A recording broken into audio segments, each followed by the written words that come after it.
بسم الله الرحمن الرحيم. اهلا بيكم في حلقه جديده، وكل سنه وانتم طيبين، وعيد سعيد عليكم وعلى كل الاسره الاسلاميه والمصريه على مستوى الوطن العربي كله. تحياتي ليكم.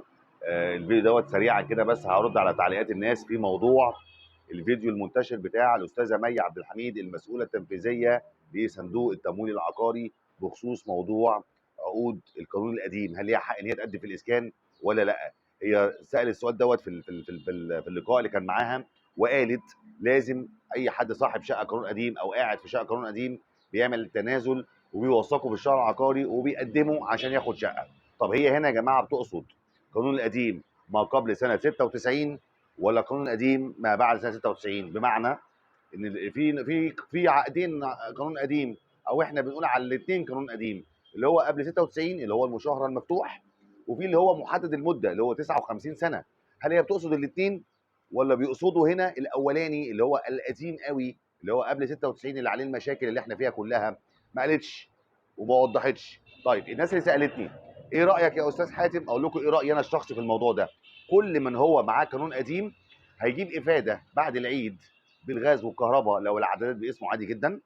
يعني انت سواء بقى قانون قديم ما قبل 96 او قانون قديم ما بعد 96، سيادتك هتروح شركه الغاز او شركه الكهرباء وهتجيب الافاده بتاعتك اللي زي ما قالت كده ان هو تم الموافقه او تم الربط ما بين وزاره الاسكان والكهرباء والغاز او البترول، يعني ان هم يطلعوا افادات ويردوا على الناس بيها. فانا شايف من وجهه نظري كل من هو جاله رفض في موضوع الايجارات القديم او اللي هو عنده شقه قانون قديم وجاله رفض بسبب الغاز او الكهرباء، سيادتك هتروح تجيب افادتك ان شاء الله بعد العيد سواء دي او دي، وترفعها مع العقد بتاع سعادتك عادي جدا وتشوف النتيجه.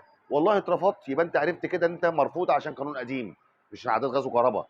والله ما اترفضتش يبقى انت تعرف عقدك ده ايه، وساعتها نقدر نميز ما بين هل هي رافضه او هم رافضين القديم قوي ولا اللي هو محدد المده. عشان ما حددتش اصلا في الفيديو هي رافضه انهي او هو انهي اللي ممنوع يقدم انهي قانون قديم. طبعا ال 59 سنه دوت ما يتقالش عليه قديم، احنا اللي بنقول عليه قديم.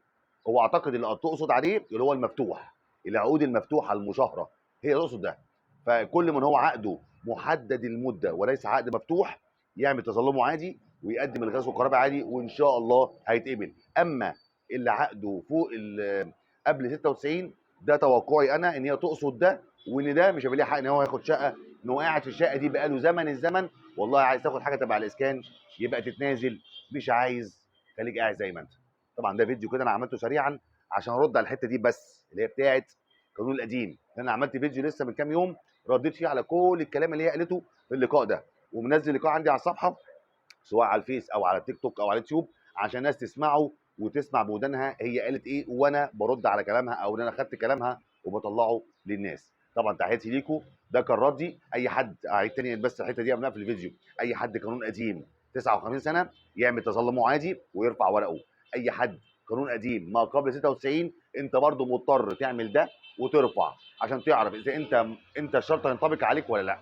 انت كده كده مش خسران حاجه، خلاص انت قدمت ورقك. التظلم كده كده مش ما فيهوش قصه بالنسبه لك، انت كل الفكره انت هتجيب الافاده وترفعها واستنى، مشيت ما مشيتش يبقى دينا عرفنا تقصد ايه بالظبط. بس انا توقعنا العقود المفتوحه اللي هي اللي هي قبل 96 هي دي اللي هتترفض، لكن العقود اللي هي ما بعد 96 اللي هي اللي هي 2000 و2002 و2005 العقود اللي اتعملت من 20 سنه مثلا ولا حاجه اللي هي هتخلص 59 سنه، دي العقود اللي هتتقبل عادي. قبل كده مش هتتقبل. ده توقعي بس مش 100%. تحياتي ليكم، حبيت بس اوديك رؤيتي عن الحته ديت واقول لكم يا جماعه كملوا عادي وارفعوا الورق بتاعكم عادي، انت كده كده مش خسران حاجه. يلا اشوفكم على خير، السلام عليكم.